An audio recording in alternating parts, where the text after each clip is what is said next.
भगवान विठोबा की दिव्य कथा। बहुत समय पहले भारत भूमि में एक युवक रहता था। उसका नाम था भक्त पुंडलिक। शुरुआत में पुंडलिक अपने माता पिता का सम्मान नहीं करता था। वह सुख और अहंकार में डूबा रहता था। उसके माता पिता वृद्ध थे, परंतु पुत्र कठोर व्यवहार से दुखी रहते थे। पुंडलिक ने कभी भी अपने माता पिता की सेवा नहीं करी, ना सम्मान किया, ना आदर दिया। उसके माता पिता अपने पुत्र के इस व्यवहार से हमेशा अत्यंत चिंतित रहते थे कि उनका पुत्र ऐसा क्यों है। एक दिन पुंडलिक अपने घर से एक तीर्थ यात्रा के लिए निकले। मार्ग में उन्हें कुछ दिव्य स्त्रियों को देखा जो मैले वस्त्र पहनकर एक आश्रम में प्रवेश करती है और कुछ समय बाद उज्जवल व दिव्य रूप में बाहर आती है। तो पुंडलिक को ये देख संदेह हुआ कि ये कैसा चमत्कार है। तो पुंडलिक उनके पास गए और पुंडलिक ने पूछा, आप कौन हैं?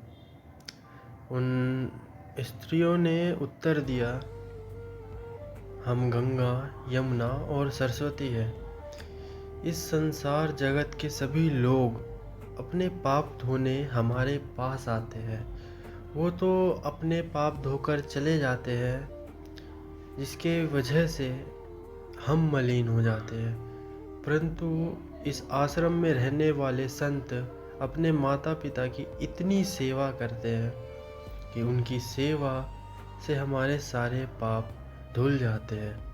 ये सुनकर पुंडलिक का हृदय काँप उठा। उसे समझ आया कि उसने अब तक बहुत पाप किया, बहुत अधर्म किया, जो अपने माता पिता को सम्मान नहीं दिया, उनकी सेवा नहीं की। तो जैसे ही उसे समझ आया, वह माता पिता की सेवा ही उसके लिए सबसे बड़ा धर्म बन गया। उस दिन से उसका जीवन बदल गया। वह अपने माता पिता की सेवा में पूरी तरह समर्पित हो गया। पुंडलिक की सेवा भक्ति देखकर स्वयं भगवान श्री कृष्ण पर प्रसन्न हुए। वे द्वारका से अपने भक्त मिलने आए। जब भगवान उनके घर पहुँचे तब पुंडलिक अपने माता पिता के चरण दबा रहे थे। भगवान ने पुकारा, पुंडलिक, मैं तुम्हारी भक्ति से प्रसन्न होकर आया हूँ। और पुंडलिक इस समय तक अपने माता पिता के सेवा भाव में इतना खो चुके थे कि पुंडलिक सेवा के बीच में छोड़ना नहीं चाहते थे। उनका मन इस बात के लिए नहीं माना कि प्रभु श्री कृष्ण के लिए भी मैं अपने माता पिता की सेवा को छोड़कर बीच में प्रभु के दर्शन करने जाऊं। उसने तुरंत पास पड़ी एक ईंट भगवान की ओर सरका दी और कहा, प्रभु कृपया इस ईंट पर खड़े होकर प्रतीक्षा करें। पहले मैं अपने माता पिता की सेवा पूर्ण कर लूं। भगवान मुस्कुराए। वे ईंट पर दोनों हाथ कमर पकड़कर खड़े हो गए। जब सोचा पूर्ण हुई, पुंडलिक दौड़कर भगवान के चरणों में गिर पड़ा।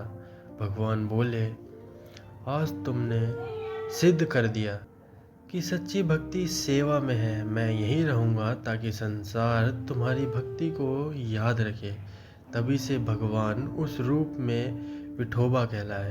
यानी जब पुंडलिक ने अपने माता पिता के सेवा के दौरान ईंट को सरकाया और भगवान श्री कृष्ण को खड़े होने के लिए दिया कि आप इस पर खड़े हुए और प्रतीक्षा करें, मैं अपने माता पिता का सेवा पूर्ण करके आपके दर्शन करने के लिए आऊँगा। तभी से श्री कृष्ण के इस रूप को विट्ठल भगवान के रूप से जाना जाने लगा। ईंट पर खड़ा भगवान विट्ठल भगवान। पंढरपुर धाम की महिमा। श्री विट्ठल रुक्मणी मंदिर आज करोड़ों भक्तों की आस्था का केंद्र है। हर वर्ष लाखों भक्त वारी यात्रा पैदल वहां पहुंचते हैं। वे भजन गाते हैं, ज्ञानबा तुकारामा विठ्ठल विठ्ठल जय हरि विठ्ठल, ये जप करते हुए आते हैं। भगवान विठोबा के प्रसिद्ध चमत्कार हैं। उनमें से एक संत नामदेव के लिए मंदिर का घूम जाना। संत नामदेव भगवान विठोबा के महान भक्त थे। एक बार कुछ लोगों ने उन्हें मंदिर के पीछे बैठने को कहा क्योंकि वे निम्न जाति के माने जाते थे। संत नामदेव एक छोटी जाति के होने के कारण उन्हें कहा गया कि आप मंदिर के पीछे बैठे। नामदेव पीछे बैठकर रोते हुए भजन गाने लगे। तब चमत्कार हुआ। कहा जाता है कि पूरा मंदिर ही घूम गया ताकि भगवान का मुख अपने भक्त नामदेव की ओर जाए।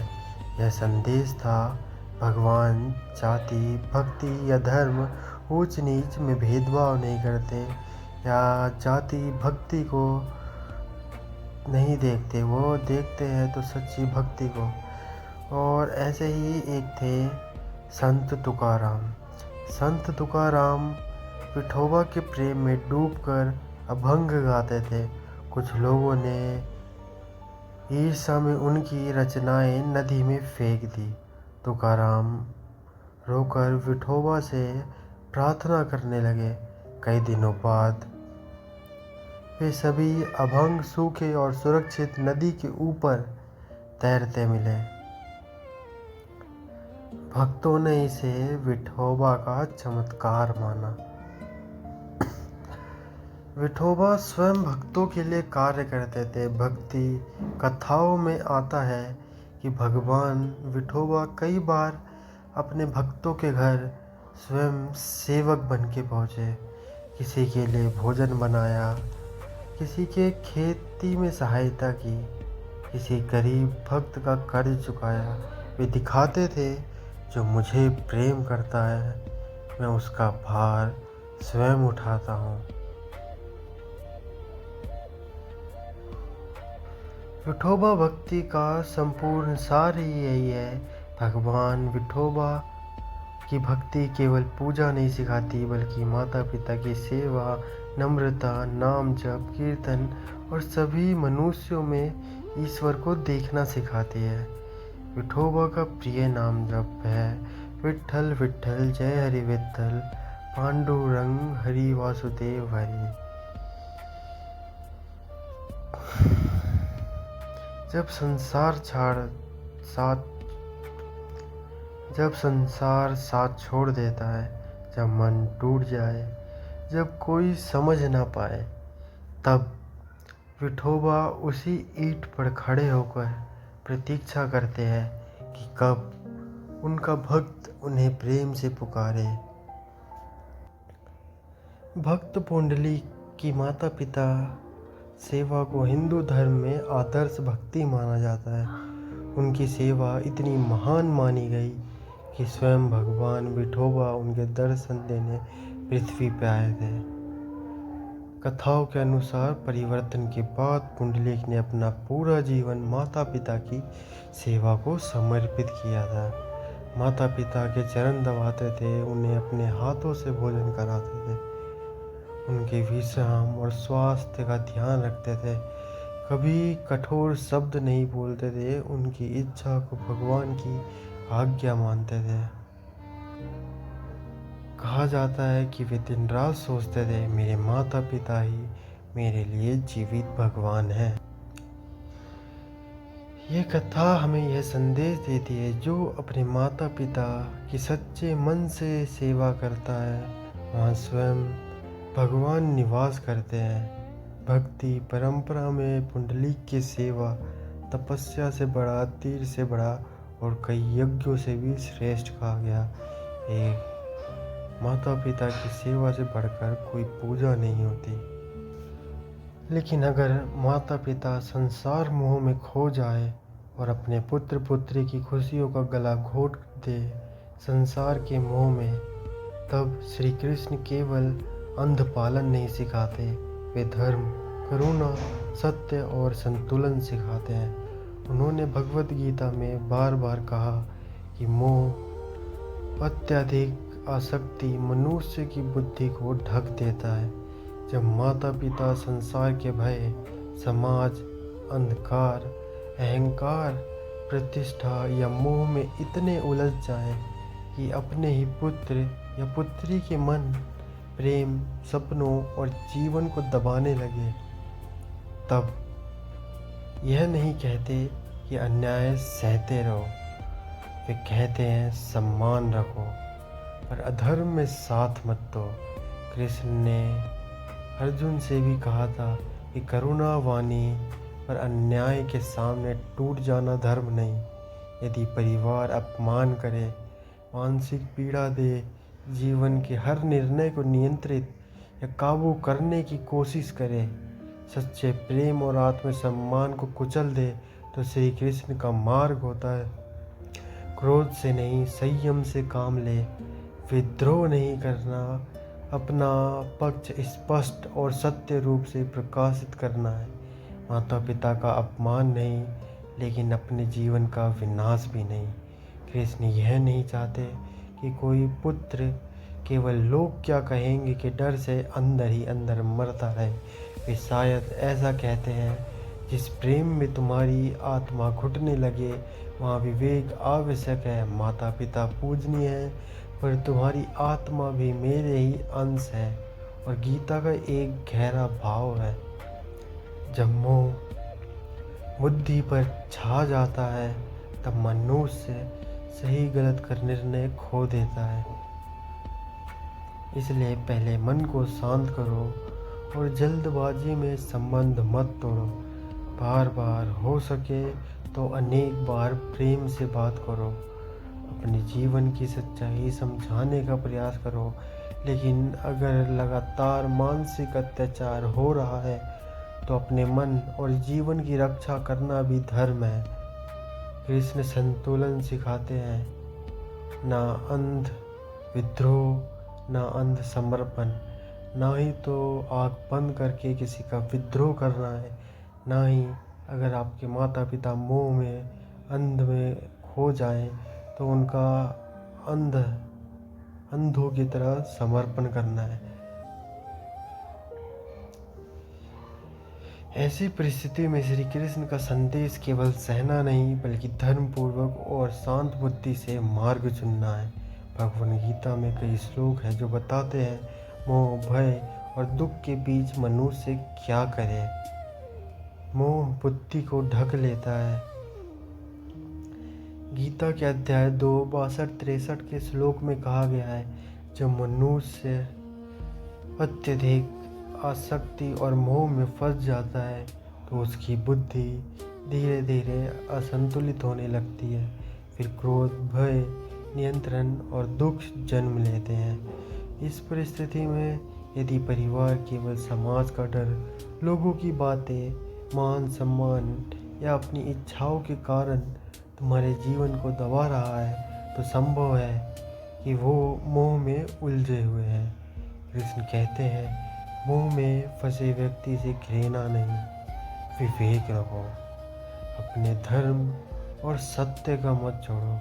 गीता अध्याय 3 श्लोक 35 में कहा गया, दूसरों की इच्छा के अनुसार जीने से बेहतर है कि मनुष्य अपने सत्य और धर्म के अनुसार जीवन जिए। यदि तुम केवल डर, दबाव या मजबूरी से जीवन के बड़े निर्णय ले रहे हो तो भीतर शांति नहीं मिलेगी। कृष्ण सिखाते हैं, अपने जीवन का सत्य पहचानो और क्रोध और अहंकार से नहीं, विवेक से आगे बढ़ो। स्वयं को टूटने मत दो। गीता अध्याय 6 श्लोक 5, मनुष्य को स्वयं अपने मन को ऊपर उठाना चाहिए, स्वयं को गिराना नहीं चाहिए। ऐसी स्थिति में इसका अर्थ है, यदि लगातार अपमान, मानसिक दबाव, भावनात्मक पीड़ा या आत्मा का घुटन महसूस हो तो चुपचाप अंदर से टूटते रहना धर्म नहीं। अपने मन और आत्मा की रक्षा भी आवश्यक है। शांत रहकर कर्म करो। तुम्हारा अधिकार केवल सही कर्म करने पर है, परिणाम पर नहीं। इस परिस्थिति में तुम्हें प्रेम से समझना चाहिए, सम्मान बनाए रखना चाहिए, सत्य बोलना चाहिए और धैर्य रखना चाहिए। लेकिन तुम जो कर रहे हो और तुम्हें लगता है कि मैं अपना कर्म कर रहा हूँ, उसके पश्चात भगवान हमारी विनती नहीं सुन रहे, हमारे कर्मों का फल हमें नहीं दे रहे, अर्थात तुम्हें अभी कर्म का मतलब ही नहीं पता। हम सब मनुष्य जीवन में हैं। हम अपने कर्मों को चाहे तो खुद निर्धारित भी कर सकते हैं, अन्यथा जो कर्म हमारे लिए विधि विधान से बन के आए हैं, हम उन कर्मों के रास्तों पे चलते रहते हैं। हमने कर्म किए नहीं, जो कर्म हमारे विधान में है वो अपने समय से अपने आप होते जा रहे हैं, तो इसका फल भी वही मिलेगा जो पहले से निश्चित है। अगर हम कोई